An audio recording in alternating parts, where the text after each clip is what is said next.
Hello everyone, welcome back to conceptual classes. Daily current affairs का जो हमारा series चल रहा है उसमें आप सभी का स्वागत है। इसमें मुख्य रूप से हम लोग डेली बेसिस पे जो भी इम्पोर्टेंट करंट अफेयर्स बनते हैं उनका स्टैटिक पोर्शन के साथ लिंक करके आप देखेंगे स्टैटिक पोर्शन के साथ लिंक करके डिटेल डिस्कस करते हैं। ठीक है, तो ये जो हमारा सीरीज चल रहा है ये काफ़ी यूजफुल सीरीज है। आप इसको अच्छे से कवर कर सकते हैं और आप इस सीरीज पे पूरी तरह से रिलाई कर सकते हैं। ठीक है, तो चलिए स्टार्ट करते हैं और देखते हैं आज की डेट में जो भी इम्पोर्टेंट करंट अफेयर्स बने हैं। तो देखिए, जो फर्स्ट क्वेश्चन है आप देखेंगे कि किस देश के क्रिकेटर जेम्स एंडरसन को नाइटहुड से सम्मानित किया गया है। ठीक है, ऑप्शन ए है ऑस्ट्रेलिया, ऑप्शन बी है अफगानिस्तान, ऑप्शन सी है ब्रिटेन और ऑप्शन डी है न्यूजीलैंड। तो ये क्वेश्चन लाने का मकसद ये नहीं था कि आपको ये पता चले कि जेम्स एंडरसन जो है किस कंट्री से बिलोंग करते हैं, बल्कि आपको ये पता चले कि नाइटहुड उपाधि क्यों दिया जाता है, नाइटहुड का जो टाइटल है वो क्यों दिया जाता है और इससे रिलेटेड जो फैक्ट्स है उसको डिस्कस करना। ठीक है, तो चलिए स्टार्ट करते हैं। एक बार ये सब इरेज कर लें।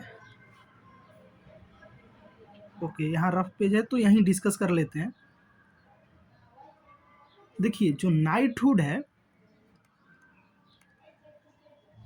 नाइटहुड का टाइटल ये ब्रिटेन का जो मोनार्क है वो देता है। ठीक है, ये ब्रिटेन का जो है आप देखेंगे कि हाईएस्ट सिविलियन अवार्ड है और ये जो है किनके ऑनर में ये जो है कौन देता है, तो ब्रिटिश मोनार्च देते हैं, ब्रिटिश मोनार्क। ठीक है, किस लिए देते हैं, तो एक्सेप्शनल परफॉर्मेंस के लिए किसमें, क्रिकेट के क्षेत्र में। ठीक है, तो ये पता चल गया आपको कि ये जो है नाइटहुड जो है टाइटल हाईएस्ट सिविलियन अवार्ड है जिसको कि ब्रिटिश मोनार्क देता है एक्सेप्शनल परफॉर्मेंस के लिए क्रिकेट के क्षेत्र में, स्पेसिफिकली अगर बात करें तो। अब देखिए क्या होता है, अगर ये टाइटल मेन को दिया जा रहा है, किसी मेन को दिया जा रहा है, तो उनके नाम के आगे क्या हो जाएगा, सर लग जाएगा। ठीक है, अगर वुमेन को यही टाइटल दिया जा रहा है तो, अगर ये टाइटल वुमेन को दिया जा रहा है तो उनके नाम के आगे क्या लग जाएगा, डेम। ठीक है, डेम लग जाएगा। ये पता चल गया। अब देखिए, अब जो है आपके मन में ये सवाल उठना चाहिए कि क्या ये टाइटल जो है अगर ब्रिटेन का है तो क्या केवल ब्रिटेन के खिलाड़ियों को ही दिया जाएगा, ब्रिटेन क्रिकेटर्स को ही दिया जाता है। ठीक है, तो नहीं, आंसर है नहीं, ये जो है किसी भी कंट्री के क्रिकेटर्स को दिया जाता है। कंडीशन क्या है, एक्सेप्शनल होना चाहिए, एक्सेप्शनल परफॉर्मेंस होना चाहिए क्रिकेट के क्षेत्र में। ठीक है, इतना क्लियर हो गया। तो अब जो क्वेश्चन है उसका तो आंसर डिस्कस करेंगे, उससे पहले आपको ये पता होना चाहिए कि आप सभी लोग सुने होंगे डोनाल्ड ब्रैडमैन का नाम, सर ब्रैडमैन का नाम। तो ये जो सर डोनाल्ड ब्रैडमैन थे, यहाँ लिख देते हैं डोनाल्ड ब्रैडमैन, ये जो है किस देश के थे, तो ये आप देखेंगे ये ऑस्ट्रेलिया के थे। ठीक है, तो जो फर्स्ट टाइम दिया गया था वो डोनाल्ड ब्रैडमैन को दिया गया था और वो कहाँ किस कंट्री से बिलोंग करते हैं, तो ऑस्ट्रेलिया से बिलोंग करते हैं। ठीक है, क्लियर हो गया। तो होपफुली आपको ये समझ में आ गया होगा, नाइटहुड टाइटल जो है हाईएस्ट सिविलियन अवार्ड है कहाँ का, ब्रिटेन का, जिसको ब्रिटेन मोनार्क देता है। किस लिए देता है, तो एक्सेप्शनल परफॉर्मेंस के लिए। किस क्षेत्र में, तो स्पोर्ट्स के क्षेत्र में, स्पेसिफिकली अगर बात करें तो क्रिकेट के क्षेत्र में। ठीक है, टाइटल देने के बाद जो मेन होते हैं, मेन को अगर टाइटल दिया जा रहा है तो उनके नेम के आगे सर लग जाता है, और अगर वुमेन को ये टाइटल दिया जाता है तो उनके नाम के आगे डेम लग जाता है। ठीक है, एग्जाम्पल के तौर पे सर डोनाल्ड ब्रैडमैन जो ऑस्ट्रेलिया के थे, इनको एक्सेप्शनल परफॉर्मेंस के लिए ये टाइटल जो है दिया गया था क्योंकि वो उस टाइम के उनको जो है greatest batsman of all time consider किया जा रहा था। ठीक है, ये जो टाइटल है ये किसी को दिया जा सकता है, किसी भी कंट्री के प्लेयर्स को, बट कंडीशन है कि एक्सेप्शनल परफॉर्मेंस होना चाहिए। तो अब आप इस क्वेश्चन का आंसर कर सकते हैं। इस क्वेश्चन का आंसर हो जाएगा ऑप्शन नंबर सी, ब्रिटेन। कहाँ के रहने वाले थे जेम्स एंडरसन? तो ब्रिटेन के सॉरी। और इनको जो है नाइटहुड का टाइटल रिसेंटली दिया गया है। ठीक है, तो चलिए नेक्स्ट क्वेश्चन देखते हैं। अब देखिए, जैसे नाइटहुड के बारे में आपको तभी पता चलता है जब आप इतने डिटेल में ये टॉपिक डिस्कस करते हैं। अदरवाइज वन लाइन का क्वेश्चन था कि जेम्स एंडरसन जो है ब्रिटेन से बिलोंग करते हैं। ठीक है, सेकंड क्वेश्चन देखते हैं। केरल किस राज्य के साथ मिलकर नीलगिरी ताहर, बहुत ही इंपॉर्टेंट एनिमल है ये, और इस पे यूपीएससी तक क्वेश्चन बहुत बार पूछा जा चुका है प्री में, IUCN स्टेटस से रिलेटेड। तो इसको भी आपको डिटेल में आपकी इससे रिलेटेड इंफॉर्मेशन आपके साथ शेयर किया जाएगा। Kerala will jointly conduct the Nilgiri tahr census with which state? Option A है Karnataka, option B Tamil Nadu, option C Andhra, या ऑप्शन डी तेलंगाना। ठीक है सॉरी। तो देखिए, ये क्वेश्चन का आंसर करने से पहले हम लोग नीलगिरी ताहर को डिस्कस कर लेते हैं। ठीक है, देखिए यहाँ रफ पेज ऐड किया गया है, इस यहाँ हम लोग डिस्कस कर सकते हैं। तो देखिए, जो नीलगिरी ताहर होता है, नीलगिरी ताहर, ठीक है, जो नीलगिरी ताहर है इसका जो साइंटिफिक नेम है वो क्या है? तो साइंटिफिक नेम है नीलगिरी ट्रैगस, नीलगिरी ट्रैगस हाइलोक्रियस। ठीक है, नीलगिरी ट्रैगस हाइलोक्रियस। इससे भी इंपॉर्टेंट चीज है कि ये क्या है? स्टेट एनिमल है। कहाँ का स्टेट एनिमल है? किस स्टेट का? तमिलनाडु का। ठीक है, आपको पता चल गया इतना कि नीलगिरी ताहर जो है उसका साइंटिफिक नेम है नीलगिरी ट्रैगस हाइलोक्रियस। स्टेट एनिमल कहाँ का है? तमिलनाडु का। अब जो है 2022 में तमिलनाडु गवर्नमेंट जो है एक कंजर्वेशन स्टेटस चलाता है। क्यों कंजर्वेशन स्टेटस चलाता है? क्योंकि IUCN रेड लिस्ट में अगर देखेंगे तो ये जो है इंडेंजर्ड कैटेगरी में है। उसके बाद आप देखेंगे WPA एक्ट के तहत, वाइल्ड लाइफ प्रोटेक्शन एक्ट में, तो ये जो है शेड्यूल 1 में है। यानी कि इसको कंजर्व करने की ज़रूरत है। तो इसी के कंजर्वेशन के लिए 2022 में तमिलनाडु गवर्नमेंट जो है प्रोजेक्ट नीलगिरी ताहर लेकर आता है। ठीक है, प्रोजेक्ट नीलगिरी ताहर। ठीक है, जैसे कि आपको पता होगा project tiger, project elephant, project dolphin, ये सब प्रोजेक्ट लाया गया कंजर्वेशन के लिए। उसी तरह नीलगिरी ताहर को कंजर्व करने के लिए प्रोजेक्ट नीलगिरी ताहर लेकर आया गया। कब लाया गया? 2022 में। कौन लाया? तमिलनाडु। ठीक है, तो इतना फैक्ट अभी क्लियर हो गया होगा आपको। अब जो है सबसे इम्पोर्टेंट कौन सा लोकेशन है जहां नीलगिरी ताहर की संख्या सबसे ज़्यादा है? तो वो है इरविकुलम नेशनल पार्क, जो कि केरला में है। इरविकुलम नेशनल पार्क कहाँ पे है? ये आप देखेंगे कि इरविकुलम नेशनल पार्क जो है केरला में है। इतना इन्फॉर्मेशन क्लियर हो गया होगा। अब देखिए, आपको इसमें सबसे इम्पोर्टेंट क्या है? IUCN आपको पता होना चाहिए। IUCN आपको पता होना चाहिए। ठीक है, ये देख लिए IUCN क्या है इसका? रेड लिस्ट में देखेंगे तो इंडेंजर्ड है और वाइल्ड लाइफ प्रोटेक्शन एक्ट के अकॉर्डिंग शेड्यूल 1 में है। नीलगिरी ताहर का जो है क्या नाम है साइंटिफिक नेम? तो नीलगिरी ट्रैगस हाइलोक्रियस। स्टेट एनिमल है कहाँ का? तो आप देखेंगे कि तमिलनाडु का स्टेट एनिमल है। उसके बाद 2022 में प्रोजेक्ट नीलगिरी ताहर लेकर आता है। कौन लेकर आता है? तमिलनाडु गवर्नमेंट। किस लिए? For the conservation of Nilgiri tahr. ठीक है, नीलगिरी ताहर की सबसे ज़्यादा संख्या कहाँ है? Eravikulam national park. और इरविकुलम नेशनल पार्क कहाँ है? केरला में। तो होपफुली इतना पॉइंट क्लियर हो गया होगा। अब हम लोग चूँकि केरला यहाँ आया है, तो केरला से रिलेटेड थोड़ा सा डिस्कशन कर लेते हैं कि आखिर केरला में और क्या क्या चीज़ें हैं। क्योंकि आपको पता है कि केरला वैसा स्टेट है जहाँ लिटरेसी रेट सबसे ज़्यादा है, ह्यूमन डेवलपमेंट इंडेक्स सबसे ज़्यादा है, इसका अपना हेल्थ एक्ट है, केवल एक ही स्टेट है जिसका अपना हेल्थ एक्ट है, हर चीज़ डिजिटली है, यानी कि फर्स्ट डिजिटल स्टेट भी यही है। तो इससे रिलेटेड थोड़ा सा इन्फॉर्मेशन और डिस्कस कर लेते हैं कि और कौन कौन सा नेशनल पार्क है यहाँ, सो दैट कि आगे कभी अगर क्वेश्चंस बने तो हम लोग इजीली कर पाए। ठीक है, स्टेट एनिमल क्या है, फेस्टिवल्स क्या है, ये सारा पॉइंट अभी ही कवर कर लेते हैं। ठीक है, नीलगिरी तार कवर हो गया होगा, समझ में भी आ गया होगा।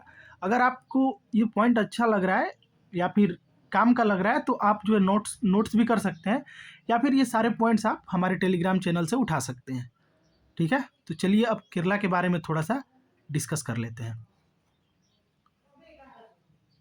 ये स्टेट एनिमल और आईयूसीएन स्टेटस, ये तो एकदम आपको याद ही होना चाहिए, क्योंकि इससे क्वेश्चंस हर एग्जाम में बन जाता है, जो भी वनडे हो या like UPSC level, state PCS, कोई भी एग्जाम हो उसमें आपको देखने को मिल जाएगा। अब बात कर लेते हैं केरला की। अगर केरला की बात करें, केरला की, तो केरला जो है स्टेट रीऑर्गेनाइजेशन एक्ट जो 1956 में आया था उसी टाइम बना था। अब आपको बताना है कि स्टेट रीऑर्गेनाइजेशन एक्ट के टाइम जब आया था, जब रीऑर्गेनाइजेशन हो रहा था, तो टोटल कितने स्टेट बने थे, टोटल स्टेट की संख्या क्या थी और यूटीज की संख्या क्या थी, ये आपको पता होना चाहिए। ये बहुत बार क्वेश्चन बन चुका है इस पर। ठीक है, होपफुली पता भी होगा आपको, तो आप कमेंट सेक्शन में बता सकते हैं स्टेट रीऑर्गेनाइजेशन एक्ट के टाइम टोटल स्टेट कितने थे और टोटल यूटीज कितने थे। ठीक है, अब बात करें अगर केरला की, तो केरला का आप देखेंगे कि फॉर्मेशन जो होता है वो लिंग्विस्टिक बेसिस पे होता है, लिंग्विस्टिक बेसिस पे होता है। आपको अगर पता हो तो सबसे फर्स्ट स्टेट लिंग्विस्टिक बेसिस पे बनने वाला कौन था, आंध्रा था।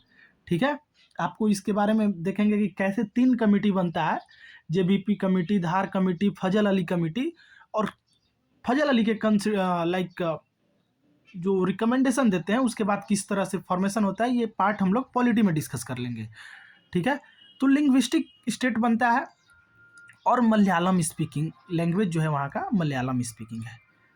ठीक है, मलयालम स्पीकिंग।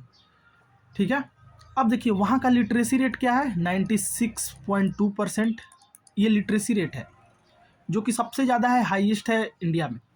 ठीक है, ह्यूमन डेवलपमेंट इंडेक्स HDI में सबसे ज़्यादा है। ठीक है, उसके बाद अगर सेक्स रेशियो की बात करें वहाँ, तो सेक्स रेशियो भी पॉजिटिव आपको दिखेगा, यानी कि 1084 फीमेल दिखेंगी पर 1000 मेल पे। ठीक है, तो काफ़ी अच्छा सेक्स वहाँ का रेशियो है, क्योंकि आप देखेंगे हरियाणा साइड और बाकी के नॉर्दर्न स्टेट में ये रेशियो जो है कम होते जाता है। ठीक है, उसके बाद आप देखेंगे कि विक्रम साराभाई स्पेस सेंटर जो है, विक्रम साराभाई स्पेस सेंटर, वो भी केरला में है। ठीक है, केरला के भी स्पेसिफिक अगर बात करें तो कैपिटल त्रिवेंद्रपुरम में। ठीक है, क्लासिकल डांस की बात करें, क्लासिकल डांस जो कि वनडे एग्जाम यानी कि सीजीएल वगैरह में हमेशा पूछता है स्टेट वाइज, तो यहाँ है कथकली, कथकली और मोहिनीअट्टम, मोहिनीअट्टम।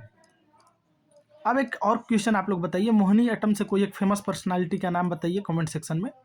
ठीक है, फेस्टिवल की बात करें तो फेस्टिवल में आप देखेंगे कि ओनम, आप सुने भी होंगे अगर हिंदी लिटरेचर पढ़े होंगे 10th क्लास तक, तो ओनम केरल का त्यौहार, इस तरह से करके एक कविता टाइप का आता था, जिसमें सारे स्टेट्स के फेस्टिवल को कवर किया जाता था।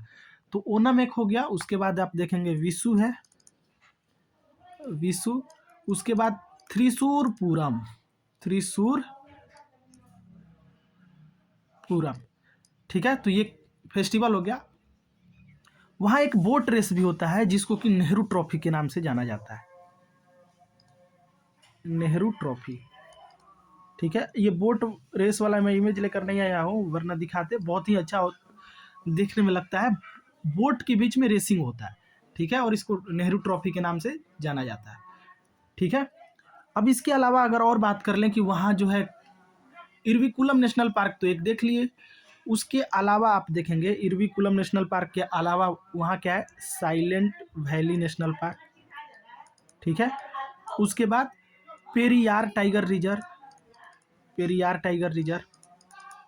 उसके बाद आप देखेंगे वायनाड वाइल्ड लाइफ सेंचुरी, ये वही वायनाड है जहाँ से राहुल गांधी एमपी हुआ करते थे, और उनके रेजिग्नेशन के बाद अभी जो है प्रियंका गांधी को मौका मिला था। ठीक है, ठीक है। तो ये चीज़ें हो गई, इतना सफिशियंट है आई थिंक केरल के बारे में। तो चलिए एक बार रिवाइज करते हैं। तो केरल जो है, केरल कब बना था? स्टेट रीऑर्गेनाइजेशन एक्ट 1956 में। लिंग्विस्टिक बेसिस पे लैंग्वेज क्या है? मलयालम। ठीक है। Literacy rate 96.2%। Human development index में 1 नंबर पे। सेक्स रेशियो की बात करें तो 1084 फीमेल पर 1000 मेल। ठीक है। यहाँ का जो आप देखेंगे क्लासिकल डांस वो क्या है? कथकली और मोहिनीअट्टम। फेस्टिवल की बात करें तो ओनम, बिशु, त्रिशूर पूरम, ये 3 फेस्टिवल आपको पता होना चाहिए। और यहाँ जो नेशनल पार्क की अगर बात कर लें तो इरविकुलम नेशनल पार्क के अलावा आप देखेंगे साइलेंट वैली नेशनल पार्क है, पेरियार टाइगर रिजर्व है, और वायनाड वाइल्ड लाइफ सेंचुरी है। ठीक है। तो चलिए अब इस क्वेश्चन का आंसर डिस्कस कर लेते हैं। तो इसका आंसर है ऑप्शन नंबर बी, यानी कि तमिलनाडु के साथ मिलकर केरल जो है कंजर्वेशन, नीलगिरी तार का कंजर्वेशन कर रहा है। ठीक है। नेक्स्ट क्वेश्चन पे चलते हैं। देखिए नेक्स्ट क्वेश्चन है, किस संस्थान ने ओजोन प्रदूषण से फसल में कमी की चेतावनी दी है? Which institution warned of crop losses due to ozone population? अब देखिए ये क्वेश्चन लाने का कोई मतलब नहीं था, ये क्वेश्चन कभी बनेगा ही नहीं, इससे रिलेटेड कुछ भी आपको नहीं पूछा जाएगा। लेकिन ओजोन से रिलेटेड मैक्सिमम एग्जाम्स में आप देखेंगे कि क्वेश्चंस बनता ही है। तो हम लोग जो है आज ओजोन को कंप्लीट रूप से डिस्कस कर लेंगे। तो यहाँ तो स्पेस नहीं है, यहीं डिस्कस कर लेते हैं ऊपर में। ठीक है। तो देखिए ओजोन जो है, अगर आपको पता हो तो ओजोन 2 तरह का होता है। ठीक है। ओजोन जो है 2 तरह का होता है, एक होता है बैड ओजोन, एक होता है गुड ओजोन। तो ये बैड ओजोन और गुड ओजोन क्या होता है?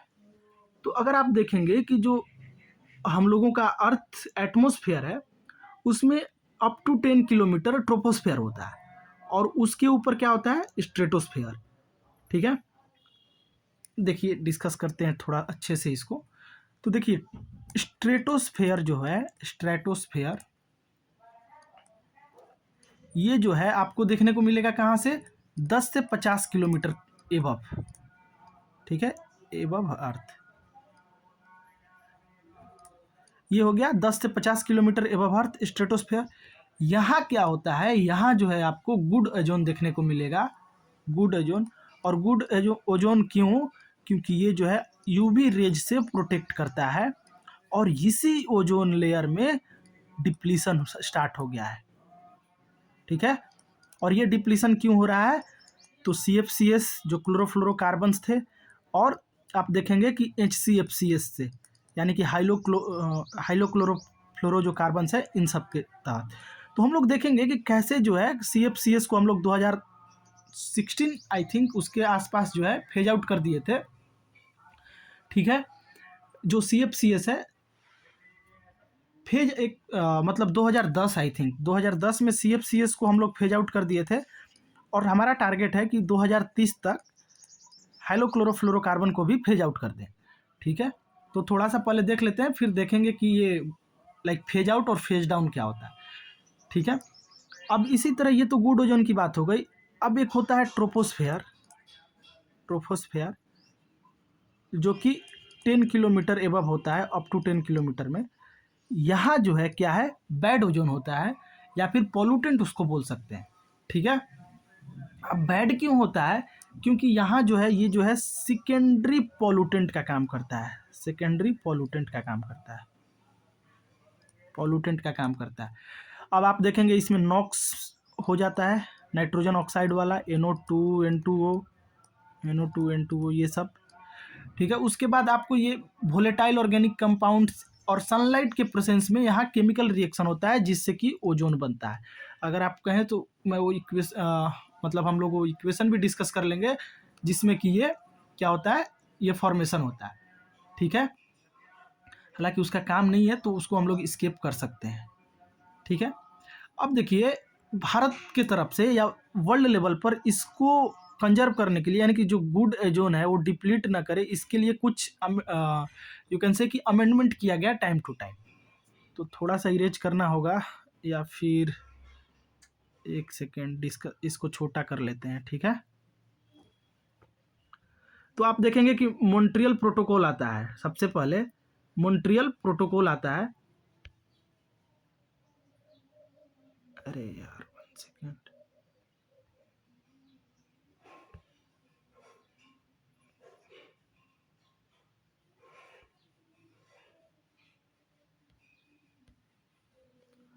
तो ये इस छोटा करने की कोशिश कर रहे हैं, हालांकि हो नहीं पा रहा है ये, ठीक है।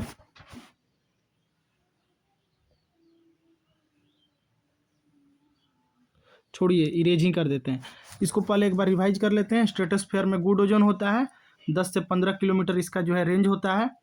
स्ट्रेटोस्फेयर में आप देखेंगे गुड ओजोन होता है 10 से 50 किलोमीटर एबव। गुड ओजोन इसको क्यों बोलते हैं? क्योंकि अल्ट्रा वायलेट रेज से प्रोटेक्ट करता है, ठीक है। 2010 में हम लोग CFCS को फेज आउट करते हैं।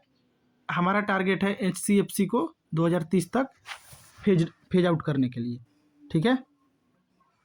तो ये चीज़ें हो गया। और जो ट्रोपोस्फेयर में होता है वो क्या होता है? सेकेंडरी पोल्यूटेंट होता है, ठीक है।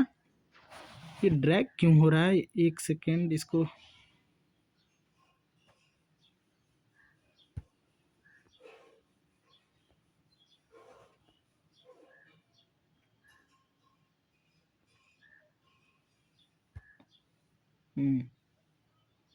ठीक है। तो ये चीज़ें हो गई। अब इसको इरेज कर लेते हैं थोड़ा सा हम लोग, 1 सेकेंड।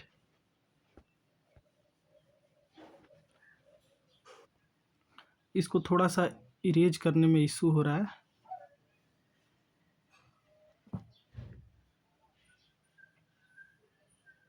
ठीक है। अब बात करते हैं हम लोग, अब हम लोग बात करते हैं जो अमेंडमेंट लाया गया सरकार के द्वारा। तो आप देखेंगे कि मॉन्ट्रियल प्रोटोकॉल आता है। मॉन्ट्रियल प्रोटोकॉल कब आता है? 1987 में, ठीक है। कहाँ आता है? यूएन एक ट्रीटी लेकर आता है जिसमें कि ODS सबस्टांस यानी कि ओजोन डिप्लीटिंग सबस्टांस को फेज आउट करने की बात की जाती है, फेज आउट करने की बात की जाती है। अब देखिए दो टर्म होता है, एक फेज आउट होता है और एक फेज डाउन होता है, ठीक है। फेज डाउन, फेज आउट का मतलब होता है कि आप उसको कंप्लीट रूप से टेकिंग प्रायोरिटी, उसको जो है ख़त्म कर देना, उसके यूज को एंड कर देना, ठीक है। जबकि फेज डाउन का मतलब होता है धीरे धीरे उसको, उसके यूज को रिड्यूस कर देना, ठीक है। तो जो हमारा मॉन्ट्रियल प्रोटोकॉल आता है 1987 में, उसमें क्या था कि ODS को फेज आउट कर देना था, ठीक है। इसी मॉन्ट्रियल के बाद आता है किगाली। आप देखेंगे कि किगाली अमेंडमेंट आता है 2016 में, किगाली अमेंडमेंट आता है 2016 में, जिसमें बताया गया कि अब जो है CFCS तो फेज आउट हो गया 2010 में, अब HCFS को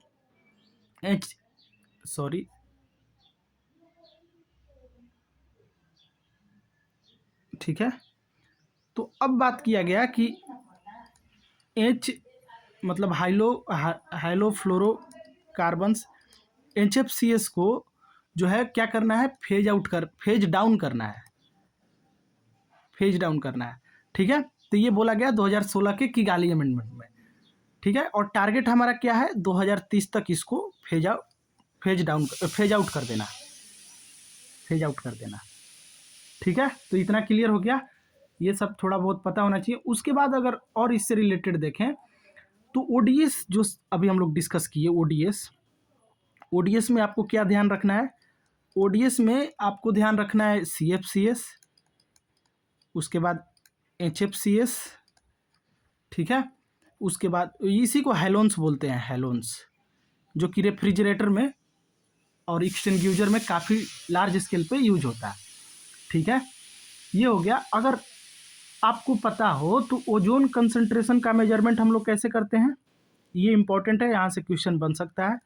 तो ओजोन कंसंट्रेशन का मेजरमेंट हम लोग डॉब्सन यूनिट में करते हैं, डॉब्सन यूनिट, डॉब्सन यूनिट, ठीक है, जिसको कि आप DU बोलते हैं।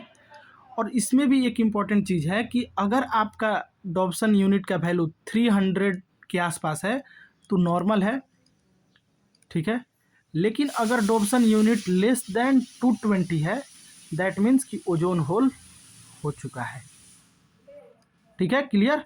अगर डॉब्सन यूनिट आपका 300 है तो नॉर्मल है, अगर 220 से कम हो रहा है तो ओजोन होल हो चुका है। इतना ध्यान रहेगा, आई थिंक इतना सफिशियंट है इन्फॉर्मेशन, ठीक है। तो चलिए इसको एक बार रिवाइज कर लेते हैं। मॉन्ट्रियल प्रोटोकॉल आता है कब? 1987 में। मॉन्ट्रियल प्रोटोकॉल आता है 1987 में, जिसमें क्या कहा जाता है कि ओडियस सबस्टांस को फेज आउट करने की बात की जाती है, ठीक है। उसके बाद फेज आउट क्या होता है, फेज डाउन ये देखिए। फिर उसके बाद किगाली आता है, किगाली 2016 में आता है, जिसमें कि हेलोन्स फ्लोरोकार्बन को फेज डाउन करने की बात की जाती है और इसका टारगेट है 2030 तक फेज आउट कर देना, ठीक है। ओडीएस की अगर बात करें तो ओडीएस में आपका CFCs, हेलोन्स और ओजोन कंसंट्रेशन को हम लोग कैसे मेजर करते हैं, तो डॉब्सन यूनिट में मेजर करते हैं, ठीक है। अगर नॉर्मल वैल्यू 300 है, जैसे डॉब्सन यूनिट का वैल्यू 220 से कम होता है मतलब ओजोन होल हो चुका है, ठीक है। तो ये आपको ध्यान में रखना था। नेक्स्ट क्वेश्चन पे चलते हैं और इसका करेक्ट आंसर है IIT Kharagpur, option number B, ठीक है, option number B. Next question देखते हैं। हाल ही में एक राज्य सरकार ने डॉक्टर अंबेडकर के नाम पर एक वन्य जीव अभयारण्य घोषित किया है, तो ये इसका करेक्ट आंसर है मध्य प्रदेश। चूंकि डॉक्टर अंबेडकर जी जो थे वो कहाँ से थे, वो मऊ से थे और जो कि MP का पार्ट है अभी प्रेजेंट में, ठीक है।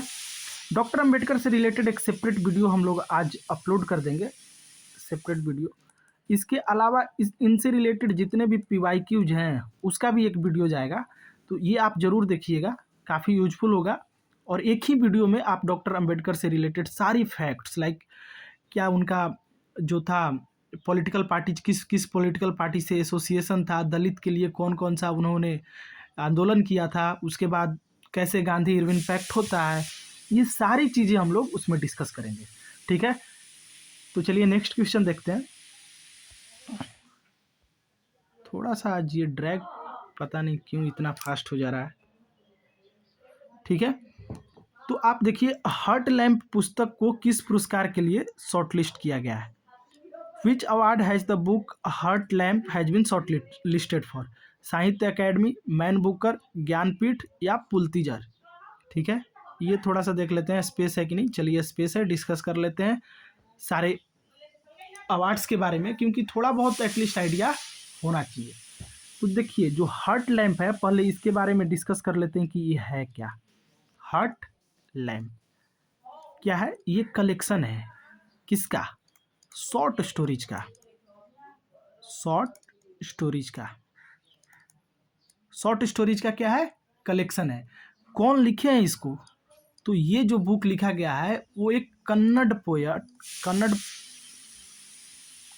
कन्नड़ राइटर कह लीजिए, कन्नड़ राइटर जो है बानू मुस्ताक के द्वारा लिखा गया है, ठीक है। और इसको इंग्लिश में ट्रांसलेट कौन किया है? इंग्लिश ट्रांसलेशन की बात करें तो कौन किया है? तो इंग्लिश ट्रांसलेशन इसका दीपा भास्ती की है, दीपा भास्ती, ठीक है। तो हर्ट लैम्प क्या है? कलेक्शन है शॉर्ट स्टोरीज का, कन्नड़ लैंग्वेज में लिखा गया है बानू मुस्ताक के द्वारा, इंग्लिश में इसको कन्वर्ट किए हैं दीपा भास्ती। ये जो है 2025 में मैन बुकर पुरस्कार के लिए, man Booker, international man Booker या फिर मैन बुकर जो भी बोलिए, प्राइज के लिए नॉमिनेट हुआ है। और ये फर्स्ट कन्नड़ राइटिंग है जो कि बुकर प्राइज के लिए नॉमिनेट हुआ है, ठीक है। तो इतना चीज़ आप ध्यान में रख सकते हैं, बाकी इससे ज़्यादा कोई ध्यान में रखने की ज़रूरत नहीं है। एक बार डिस्कस कर लेते हैं, रिवीजन कर लेते हैं इसको। हर्ट लैम्प, ठीक है, हर्ट लैम्प क्या है? कलेक्शन है किसका, शॉर्ट स्टोरीज का। ठीक है, कन्नड़ में कौन लिखा है, तो बानू मुस्ताक। इंग्लिश में कौन लिखा है, दीपा भास्ती, मतलब उसी को कन्वर्ट किए हैं। और ये मैन बुकर प्राइज के लिए नॉमिनेट हुआ है और फर्स्ट कैनेड राइटिंग है जो कि बुकर प्राइज के लिए नॉमिनेट हुआ है। ठीक है, इसके बाद तो इसका करेक्ट आंसर तो आपको पता चल गया होगा, क्या होगा, man Booker will be the right answer. लेकिन अगर बात करते हैं साहित्य अकेडमी का, तो साहित्य अकेडमी कौन देता है, ये साहित्य अकेडमी आप देखेंगे कि गवर्नमेंट ऑफ इंडिया देता है आउटस्टैंडिंग लिटरेरी वर्क के लिए, और ये केवल इंडियन सिटीजन को मिलता है, इंडियन सिटीजन्स को मिलता है। ठीक है, मैन बुकर की बात कर लें तो मैन बुकर कहाँ का है, तो ये अभी जो है इसको बुकर प्राइज के नाम से जाना जाता है। ये यूके में पब्लिश होता है, मतलब कि यूके के द्वारा दिया जाता है, यूके गवर्नमेंट के द्वारा। ठीक है, ऑथर और ट्रांसलेटर दोनों को दिया जाता है, ऑथर प्लस ट्रांसलेटर दोनों को अवार्ड दिया जाता है। ठीक है, जनपीठ अवार्ड की बात करें तो ये लाइफ टाइम कंट्रीब्यूशन के लिए लिटरेचर के क्षेत्र में लाइफ टाइम कंट्रीब्यूशन के लिए दिया जाता है। ठीक है, भारत सरकार के द्वारा दिया जाता है। ठीक है, और इसके बाद अगर पुलित्जर प्राइज की बात करें तो ये जो है यूएसए गवर्नमेंट का है, ये जो है यूनाइटेड स्टेट का है, और किस क्षेत्र में, जर्नलिज्म या फिर लिटरेचर या फिर म्यूजिक। अगर इसमें आप एक्सेप्शनल परफॉर्मेंस करते हैं तो आपको जो है ये पुलित्जर प्राइज दिया जाएगा। ठीक है, तो होपफुली ये क्वेश्चन भी आप समझ गए होंगे। नेक्स्ट क्वेश्चन पे चलते हैं। देखिए क्वेश्चन है, आईआईएम अहमदाबाद ने अपना पहला विदेशी कैंपस, फर्स्ट ओवरसीज कैंपस किस कंट्री में ओपन किया है, तो इसका करेक्ट आंसर है ऑप्शन नंबर सी, यूएई। इसमें ज़्यादा डिस्कस करने की ज़रूरत नहीं है, बस ये ध्यान में रखना है कि आईआईएम अहमदाबाद जो है यूएई में अपना एक ऑफिस कैंपस ओपन किया है, फर्स्ट इंटरनेशनल कैंपस, जिसमें कि 1 year full time MBA programme, 1 year full time MBA programme के लिए कराया जाएगा। ठीक है, कब शुरू होगा, सितंबर 2025 में यह स्टार्ट होगा। सिलेक्शन कैसे होगा, तो जीमैट या फिर जीआरई एग्जाम के थ्रू। ठीक है, इतना ध्यान में रखना है। नेक्स्ट क्वेश्चन पे चलते हैं।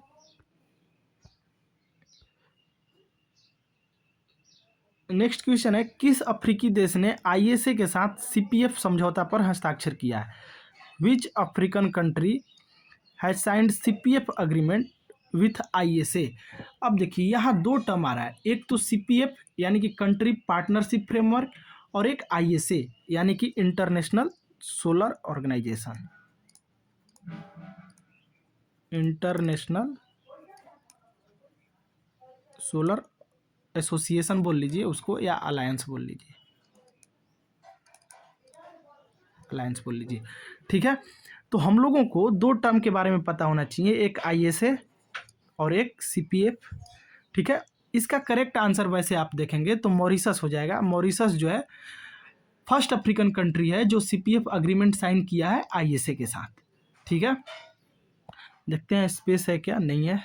ठीक है, कोई बात नहीं, यहीं डिस्कस कर लेते हैं, इरेज कर लिया जाए पहले इसको। आई डोंट नो आज क्यों इतना ये मूव कर जा रहा है।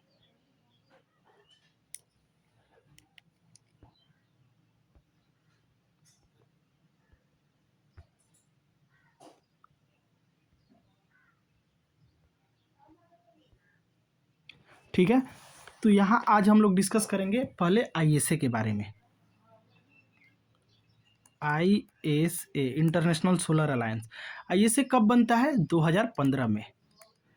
किसके हेल्प से बनता है, तो इंडिया और फ्रांस के हेल्प से। ठीक है, इसका हेडक्वार्टर कहाँ है, तो हेडक्वार्टर आपको गुड़गांव में देखने को मिल जाएगा। ठीक है, अब देखिए इसका पर्पस क्या था, कि सोलर एनर्जी को ग्लोबली प्रमोट करना। क्या था, सोलर एनर्जी को प्रमोट करना। ठीक है, इतना आपको पता चल गया आईएसए क्या है। इंडिया का सोलली जो है इसमें कंट्रीब्यूशन रोल ज़्यादा है। आप देखेंगे कि इंडिया और फ्रांस मिलकर बनाता है, हेडक्वार्टर गुरुग्राम में है। इसका जो ऑब्जेक्टिव था सोलर एनर्जी को प्रमोट करना।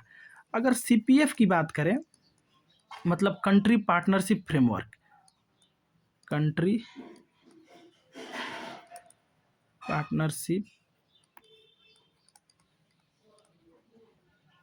फ्रेमवर्क, तो इसमें बेसिकली क्या होता है कि हम लोग जो है गोल अचीव करते हैं, लॉन्ग टर्म कोऑपरेशन की बात करते हैं, ठीक है। और इसमें हम लोग लाइक हर तरह से एक हेल्प की बात करते हैं, जैसे टेक्निकल असिस्टेंट हो गया।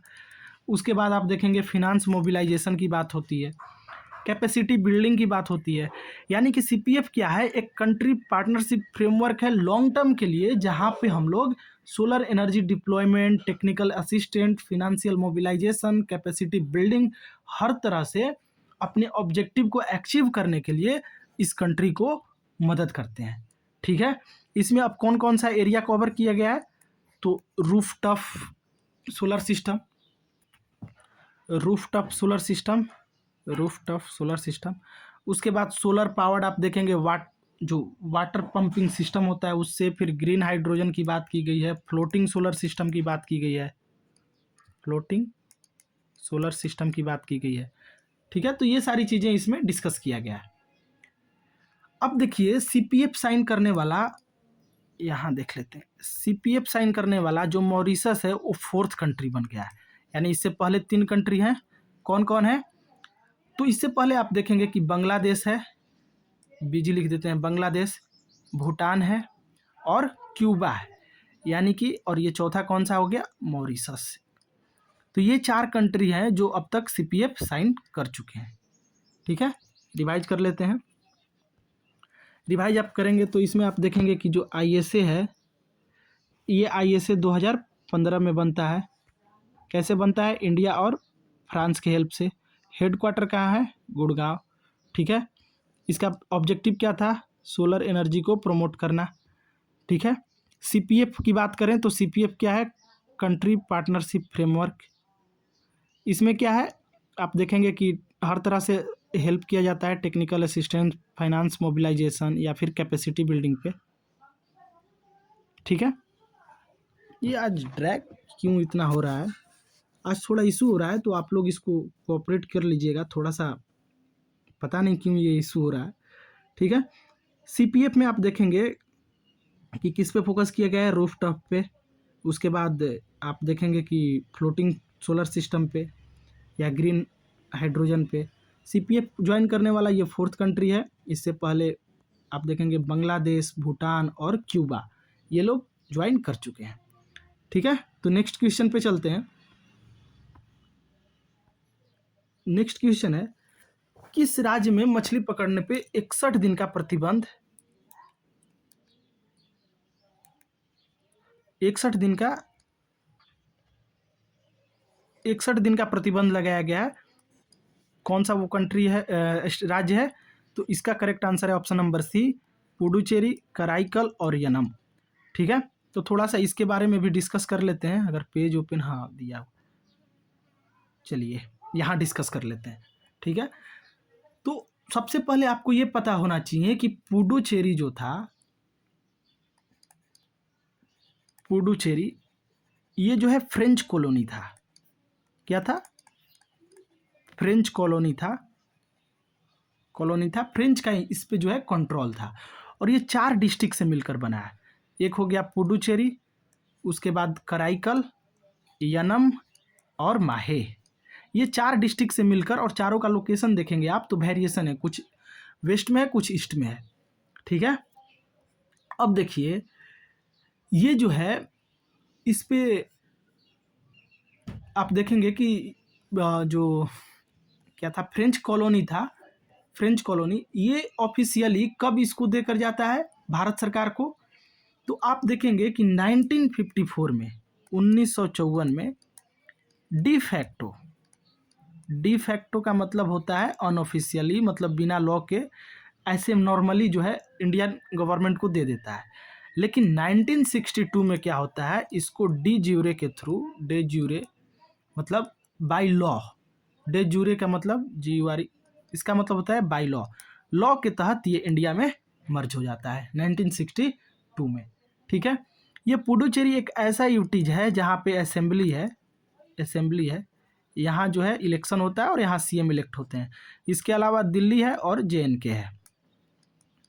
ठीक है, अब यहाँ असेंबली की टोटल सीटें हैं 33, जहाँ आप देखेंगे कि 30 जो है इलेक्टेड होते हैं और 3 जो है नॉमिनेटेड होते हैं। ठीक है, अब आपसे क्वेश्चन बन जाएगा तो शायद मैक्सिमम लोग गलत कर देंगे कि क्या असेंबली में, स्टेट असेंबली में भी सीट रिजर्व होता है? स्टेट असेंबली में यानी कि विधायक वाला जो इलेक्शन होता है उसमें भी क्या सीट रिजर्व होता है?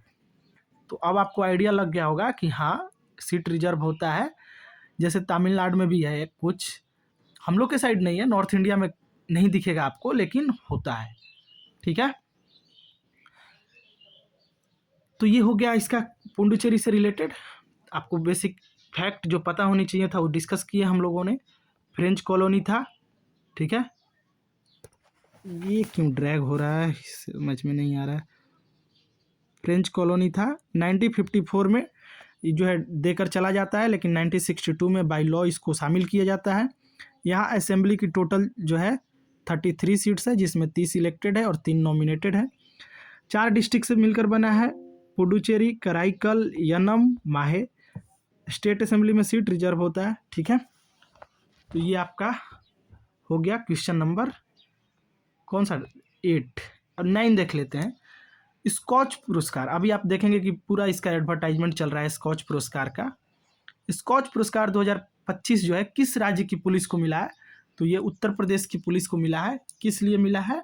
तो इनका जो है पॉलिसी एंड सेफ्टी के लिए, police and safety, not policy, police and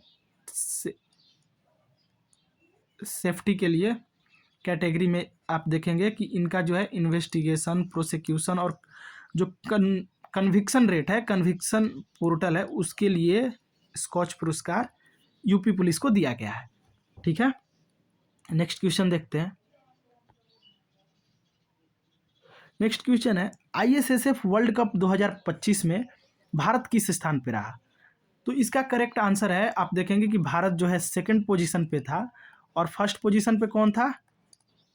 China, और थर्ड पोजीशन पे था USA। चाइना जो है 11 मेडल जीतता है, भारत जो है 8 मेडल और USA जो है 6 मेडल जीतता है। ठीक है, भारत जो 8 मेडल जीतता है उसमें से आप देखेंगे कि गोल्ड 4 जीतता है, सिल्वर 2 और ब्रॉन्ज 2। ठीक है, तो जो ISSF है ये क्या है? ये जो है शूटिंग से रिलेटेड है। आप देखेंगे इंटरनेशनल पूरा ही लिख देते हैं, इंटरनेशनल शूटिंग स्पोर्ट फेडरेशन। तो आप समझ गए होंगे कि इसमें शूटिंग से रिलेटेड स्पोर्ट्स हुआ होगा। अब शूटिंग्स में भी बहुत तरह का आता है, जैसे rifle shooting, pistol shooting, shotgun shooting या मिक्स्ड टर्म इवेंट। तो इस अलग अलग कैटेगरी में जो है प्लेयर्स पार्टिसिपेट करते हैं। ठीक है, नेक्स्ट क्वेश्चन देख लेते हैं। नेक्स्ट क्वेश्चन है who recently secured a decisive victory in Ecuador presidential election? तो इसका करेक्ट आंसर क्या है? डेनियल नोबाया। क्या है? Daniel Noboa. ये जो है इक्वेडोर का जो प्रेसिडेंशियल इलेक्शन हुआ है उसमें आप देखेंगे कि इनको निर्णायक जीत मिली है। अब इक्वेडोर के बारे में थोड़ा सा बेसिक देख लेते हैं। इसका मैप आप जरूर देख लीजिएगा जाकर, कहाँ लोकेट कर रहा है। तो इसका कैपिटल क्या है? क्विटो। लैंग्वेज क्या है? स्पेनिश लैंग्वेज यूज होता है। ठीक है, अब इक्वेटर के नाम पे इसका इक्वेडोर पड़ा है, जो कि डायरेक्टली जो है इसके थ्रू होकर जाता है। ठीक है, बाकी इससे कुछ खास इंपॉर्टेंट नहीं है। नेक्स्ट क्वेश्चन देखते हैं। नेक्स्ट क्वेश्चन है where will be the 15th BRICS agriculture ministers meeting to be held on 17 April 2025? यानी कि कल जो मीटिंग होने वाली है वो कहाँ आयोजित की जाएगी? ठीक है, तो जो ब्रिक्स की मीटिंग होती है, इसके आंसर से पहले हम लोग ब्रिक्स से रिलेटेड देख लेते हैं। ठीक है, तो ब्रिक्स का एक्रोनिम क्यों पढ़ा? ब्रिक्स का एक्रोनिम आप लोगों को तो पता ही होगा अब तक, ठीक है। तो ये जो है ब्रिक्स एक्रोनिम जो है 5 इमर्जिंग नेशनल इकोनॉमी मिलकर दिए थे पहले स्टार्टिंग में, BRICS बाद में ऐड हुआ, पहले देख लेते हैं, ठीक है। तो इसमें आप देखेंगे ये ब्राज़ील हो गया, R से आपका रसिया हो गया, I से आपका अपना प्यारा भारत हो गया, C से आपका चाइना हो गया प्रतिद्वंदी, और S से आपका हो गया साउथ अफ्रीका। तो ये 5 इमर्जिंग कंट्री मिलकर आते हैं, एक प्लेटफॉर्म बनाते हैं ब्रिक्स का, जिसका काम क्या होता है आप देखेंगे। इसका काम क्या होता है? पीस को प्रमोट करना, डेवलपमेंट को प्रमोट करना, ठीक है, और कोऑपरेशन को प्रमोट करना है। यानी कि PDC से ध्यान में रख सकते हैं, पीस, डेवलपमेंट एंड कोऑपरेशन को प्रमोट करना, ठीक है। 2010 में ये साउथ अफ्रीका ऐड होता है, ठीक है। पहले ये ब्रिक ही था, 4 ही कंट्री थे, ब्राज़ील, रसिया, इंडिया और चाइना, ठीक है। तो जो एग्रीकल्चर मिनिस्टर का जो मीटिंग हो रहा है वो कहाँ होगा? ब्रासिलिया, ब्राज़ील में, यानी कि ऑप्शन नंबर C जो है इसका करेक्ट आंसर है। और इससे रिलेटेड क्या देखेंगे? अगर ब्रिक्स की बात करें तो इसका एक न्यू डेवलपमेंट बैंक है, जिसका लोकेशन कहाँ है यहीं देख लेते हैं। ब्रिक्स का जो इंस्टीट्यूशन है वो एक है न्यू डेवलपमेंट बैंक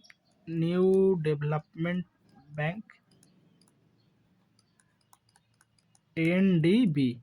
इसका हेडक्वार्टर कहाँ है? तो हेडक्वार्टर है शंघाई, चाइना में, ठीक है। तो आई थिंक सफिशिएंट है इतना। नेक्स्ट क्वेश्चन देखते हैं। चलिए, तो आज के लिए इतना ही। आज जो है हम लोग टोटल 12 क्वेश्चंस देखे, लेकिन ये केवल 12 क्वेश्चंस नहीं थे। अगर आप देखें तो आज आपका कौन कौन सा टॉपिक कवर हो गया? एक ओजोन कवर हो गया, ठीक है। उसके बाद आप देखेंगे बुकर प्राइस से रिलेटेड पता चला आपको। उसके बाद नाइटहुड टाइटल से रिलेटेड पता चला, ठीक है। तो बहुत सारे टॉपिक हम लोगों ने कवर किया। तो अगर आप डेली बेसिस पे ये काम करते हैं तो ये चीज़ें रिपीट होंगी, ठीक है। डेली बेसिस पे ना होकर वीकली या फिर मंथली रिपीट होगी ही होगी। तो ये चीज़ें आपको सेपरेटली पढ़ने की ज़रूरत नहीं है, आप करंट अफेयर्स के साथ साथ स्टैटिक्स भी कवर कर ले रहे हैं, ठीक है। तो चलिए, आज के लिए इतना ही। और अगर आपको ये कंटेंट यूजफुल लग रहा है तो आप हमारे चैनल को सपोर्ट कर सकते हैं, ठीक है। तो चलिए, मिलते हैं नेक्स्ट वीडियो में, तब तक के लिए धन्यवाद।